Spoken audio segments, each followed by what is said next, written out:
Hello friends, welcome to వేరవెల్ blogs. ఈరోజు మనం చేయబోతున్న జర్నీ వచ్చేసరికి ఈషా.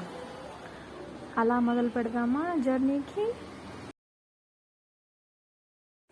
అమ్మయ్య, మొత్తానికి 1.5 hour ట్రావెల్ చేసిన తర్వాత మొత్తానికి ఈషా ఫౌండేషన్కి రీచ్ అయిపోయాం. అలా రాగానే మనకి వరుసగా చుట్టూ స్టాల్స్ కనబడతాయి.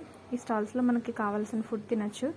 ఇక తర్వాత ఈ బుల్లక్ కార్ట్స్ అంటారా, ఇక్కడ మెయిన్ హైలైట్ అయితే ఇదే. చుట్టూ ముసలి వాళ్ళు కానీ, పెద్దవాళ్ళు కానీ, చిన్నవాళ్ళు కానీ ఎవరైనా చుట్టూ కావాలి అనుకున్నప్పుడు ఇలా బుల్లక్ కార్ట్స్ మీద వెళ్ళొచ్చు. నేను వచ్చినప్పుడు యాక్చువల్లీ రైన్ పడుతుంది, అప్పుడే ఏదో స్టాప్ అయింది. అండ్ నేను వచ్చిన టైం 6:30, అందుకే వీడియో కూడా ఎక్కువ సన్లైట్ లేదు, బ్రైట్నెస్ లేదు. నెక్స్ట్ టైం ఇంకా బాగా వీడియో చేయడానికి ట్రై చేస్తాను.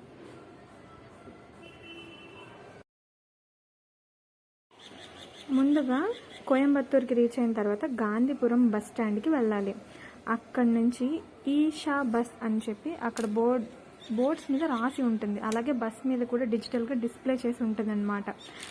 సో అలా మనం వెళ్ళిపోవచ్చు ఈషాకి. ఈషా చుట్టూ ఫారెస్ట్ అన్నమాట.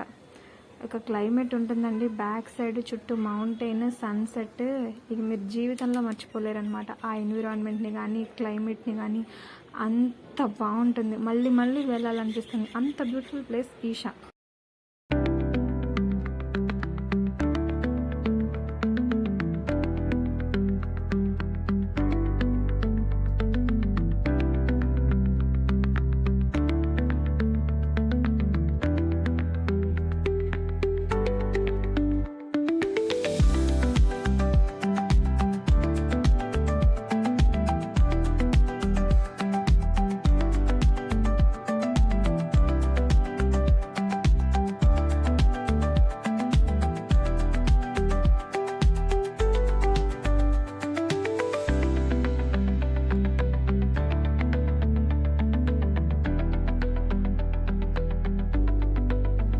అమ్మయ్య, మొత్తానికి ఫ్రంట్ సైడ్ ఆఫ్ ది ఈషాకి వచ్చేసాము.